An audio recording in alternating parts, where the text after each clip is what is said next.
Hello everyone, welcome to we voice. I hope आप लोग स्वस्थ होंगे, मस्त होंगे, अपने अपने कामों में व्यस्त होंगे। Wonderful. So welcome to my sales experience series and today I gonna present third episode for that. आज के एपिसोड में we gonna discuss some terminologies and some common pointers which we experience in this sales industry. तो हम लोगों ने ये सब नाम बहुत सुना होगा, B2B, B2C, D2C।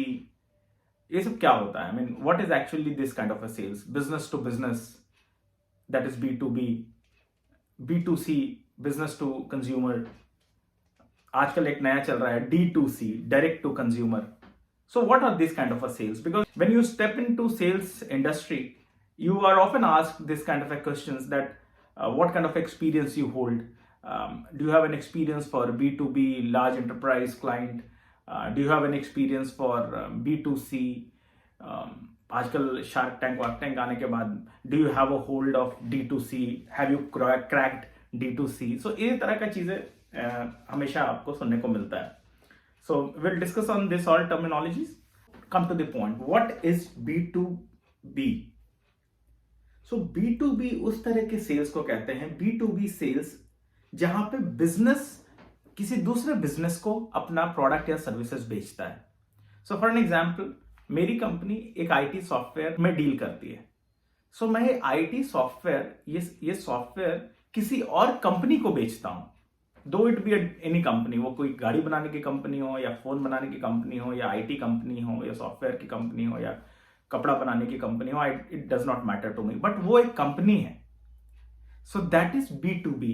My business is selling my product and services to another business. This is B2B। Now what is B2C? B2C is जहां पे एक बिजनेस डायरेक्ट कंज्यूमर को कोई सामान बेच रहा है।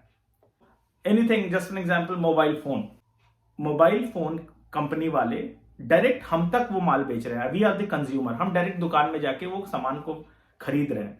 So that is B2C kind of a sales.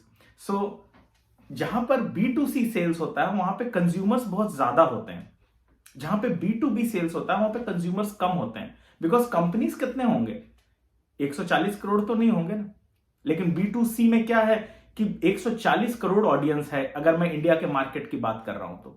पर B2B में तो 140 करोड़ कंपनी नहीं होंगी।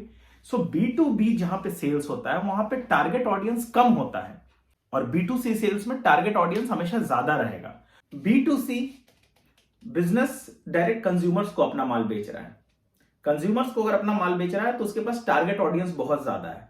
टारगेट ऑडियंस बहुत ज्यादा है, माल का वैल्यू कम, सेल्स का साइकिल बहुत छोटा, बिकॉज हम डायरेक्ट कंज्यूमर्स को डील कर रहे हैं।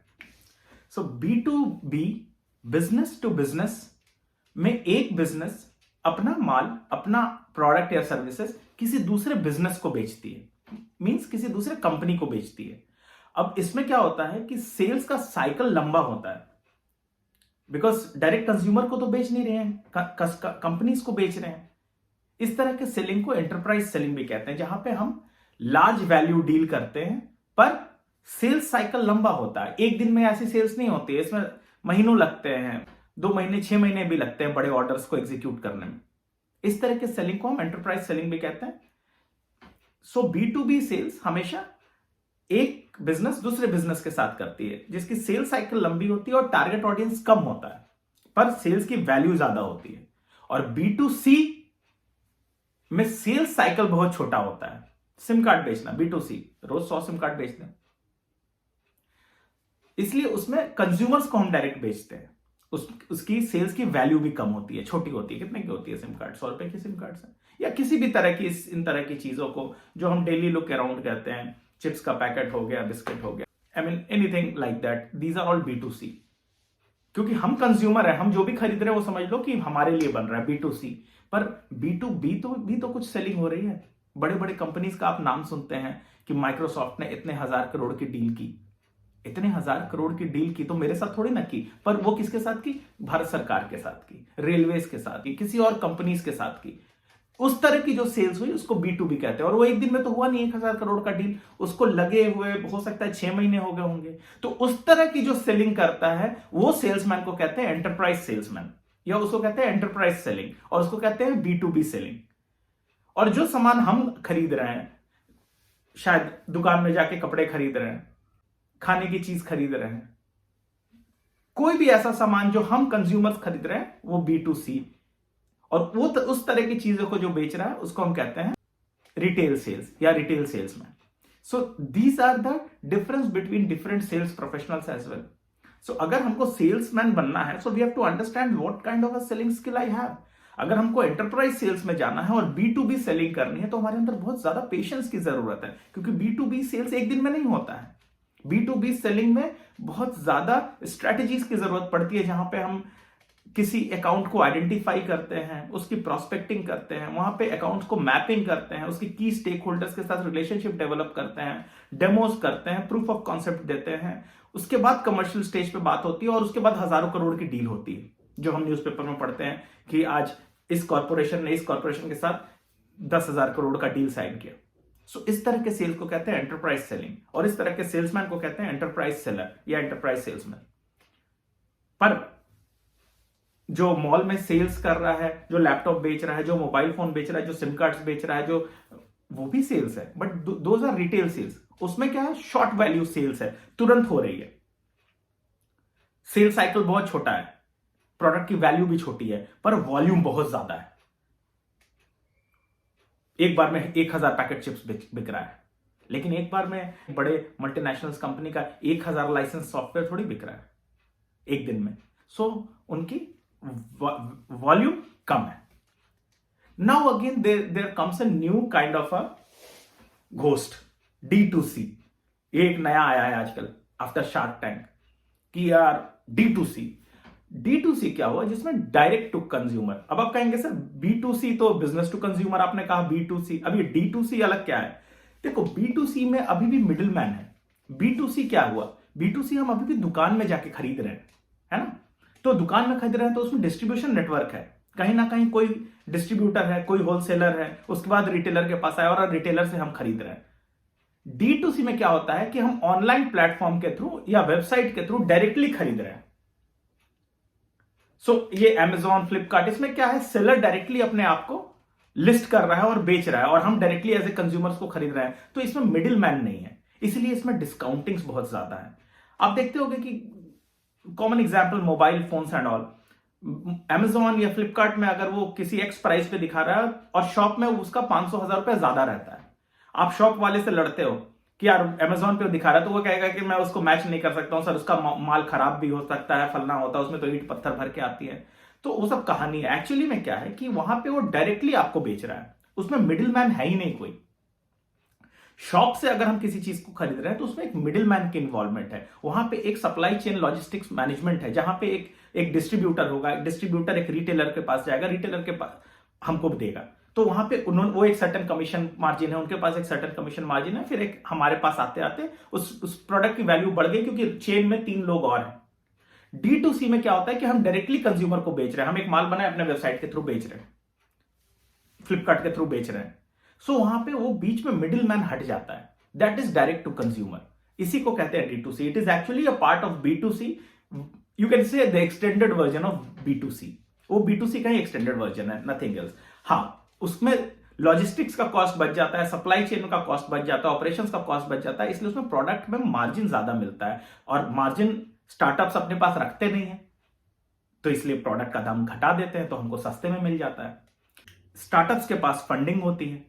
अब क्या कहते हैं, वो फंडिंग जो उनके पास पैसे होते हैं तो वो मार्जिन को री इन्वेस्ट करना चाहते हैं, क्योंकि उनके पास डीप पॉकेट है, उनके पास कोई पैसा दे रहा है इन्वेस्टर, तो वो एडवर्टीजमेंट में बहुत खर्चा करते हैं, कंज्यूमर्स में अपना बेस बनाना चाहते हैं, कंज्यूमर्स के साथ रिकॉल वैल्यू क्रिएट कर देते हैं, और चीजों को इतना सस्ता कर देते हैं कि हमें उस चीज की आदत हो जाए। 1,000 करोड़ रुपए का इन्वेस्टर का पैसा है और उसको खर्च कर रहे हैं और अपने आप को बता रहे हैं कि मैंने इतना सेल्स कर दिया। वैसा सेल्स करके क्या फायदा? अरे 100 रुपए का माल बेचने के लिए अगर 100 रुपए खर्चा करना पड़ गया तो क्या फायदा? लेकिन हाँ, 100 रुपए का माल 120 रुपए में बेच के 20 रुपए कमाना सेल्स कहते हैं, और उसको धंधा कहते हैं, उसको प्रॉफिटेबिलिटी कहते हैं। Now comes the franchisee model. So franchisee model, जिसमें क्या है कि हमने एक ब्रांड बना लिया, हमने एक ब्रांड की एक रिकॉल वैल्यू बना ली और हम उस ब्रांड की रिकॉल वैल्यू को लोगों को बेच रहे हैं और कह रहे हैं भैया तुम भी एक स्टोर डाल लो मेरे ब्रांड के नाम से और मेरी ब्रांड की रिकॉल वैल्यू तुम्हारा भी बिकेगा, हमको एक सर्टेन अमाउंट दे देना। सामने वाले बंदे को भी लग रहा है यार अगर मैं ये माल को ऐसे बेचूंगा तो बिकेगा नहीं, लेकिन इसके ब्रांड पे बेचूंगा तो बिकेगा, चलो इसको भी 5% दे देता हूं। इस तरह की चीजों को franchisee kind of a model या सेलिंग कहते हैं। Then comes the enterprise sales, जहां पे जिसको हमने डिस्कस किया B2B सेल्स में, जिसमें हम बिजनेस टू बिजनेस सेलिंग करते हैं। Enterprise sales are the part of business to business selling, B2B selling, जिसमें सेल्स की वैल्यू बहुत हाई होती है पर उसकी लाइफ साइकिल बहुत लंबी होती है। कभी कभी B2B सेल्स होने में सालों लग जाता है, 5 साल भी लग सकते हैं। I mean for an example, अभी हमने रफेल जो खरीदा था, रफेल प्लेन, फाइटर प्लेन, तो हमने डसॉल्ट एविएशन से खरीदा था फ्रांस के। तो हमने कब से उसमें नेगोशिएशन हो रही थी, कब से बातें हो रही थी, कितनी बार फ्रांस की टीम यहाँ आई होगी, कितनी बार भारत सरकार, इंडियन एयरफोर्स के डेलीगेट्स वहां गए होंगे, चीजों को समझे होंगे, पर वैल्यू कितनी हाई थी, कितना। सो एक्चुअली में उस तरह की जो डील्स है उसमें भी तो कोई बंदा है जो सेल्स कर रहा है। दसॉल्ट एविएशन की तरफ से कोई बंदा तो होगा जो भारत सरकार से बात कर रहा है, उनको कोटेशन दे रहा है, उनको अपने प्रोडक्ट के बारे में बता रहा है। आई मीन ऐसा तो नहीं है ना कि इसमें कहानी कुछ और होगी। सो माचिस से लेकर एरोप्लेन तक कोई तो बेच रहा है उसको। So this kind of a sales is enterprise selling, जिसमें हमने एक बड़ी हाई वैल्यू डील की। सो दसॉल्ट एविएशन के लिए इंडियन गवर्नमेंट एक ऑर्गेनाइजेशन है, एक बिजनेस टू बिजनेस एंटरप्राइज है, उसने भारत सरकार को बेचा। लेकिन हाँ 5 साल लगा, 8 साल लगा उस धंधे को होने में, बट हाँ हाई वैल्यू डील हुई। कोई बंदा रुमाल बेच रहा है, वो लो वैल्यू डील हो रही है, पर वो बेचने वाला भी तो सेल्समैन ही है। बोइंग का एरोप्लेन बेचने वाला भी तो सेल्समैन ही है और टिक्का का माचिस बेचने वाला भी सेल्समैन ही है। सो सेल्समैन तो सेल्समैन ही है। आइडिया यह है कि वो क्या बेच रहा है, उससे हम उसकी डेप्थ को नापते हैं। सो B2B सेल्स में वैल्यू हमेशा हाई होगा, समय ज्यादा लगेगा, हो सकता है कि साल में एक सेल्स हो पर 1000 करोड़ का हो। And then come the retail sales, जो रिटेल सेल्स हम रिटेल आउटलेट या रिटेल स्टोर पे जाके खरीदते हैं, चाय, पानी, सिगरेट, आटा, सब्जी, these are all retail sales, जहां पे B2C नेटवर्क होती है और जहां पे एक मिडिलमैन होता है, डिस्ट्रीब्यूशन लॉजिस्टिक्स नेटवर्क होती है। इसी को क्रैक किया D2C ने, जो एक ऑनलाइन प्लेटफॉर्म के थ्रू बेच रहे हैं, that is direct to consumer, that's it. और इसमें कोई ज्यादा कोई रॉकेट साइंस नहीं है, it is very simple, very clear. So B2C का ही एक एक्सटेंडेड फॉर्म है D2C, nothing else, nothing more. So अब हमको ये डिसाइड करना है एज अ सेल्समैन कि मेरी एक्सपर्टाइज किस में हो सकती है। अगर हमको सेल्स में करियर बनाना है या हमको सेल्समैन मैं हूं, so I need to understand much. मैं अपने पूरे करियर में आज तक B2B सेलिंग किया हूं, मैंने कभी B2C सेल्स नहीं की। तो मेरे अंदर वो पेशेंस है, क्योंकि मुझे पता है कि मेरे यहां धंधा रोज नहीं होगा, लेकिन हाँ मैं महीने में 1 ऑर्डर आएगी, क्वार्टर में 2 ऑर्डर आएगी, बट जोरदार आएगी। B2C करता है वो B2B शायद नहीं कर पाए, जो B2B करता है वो B2C ना कर पाए। सो इसमें अलग अलग अपने जॉनर है जो जिस हिसाब से धंधा करता है। Majority of all this IT product and services comes into B2B selling, जहां पे हम एंटरप्राइज मॉडल पे सामान को, प्रोडक्ट को बेचते हैं। I hope you must have liked the video. We'll come again with another video with another experience. Till then, स्वस्थ रहें, मस्त रहें, अपने अपने कामों में व्यस्त रहें। Thank you.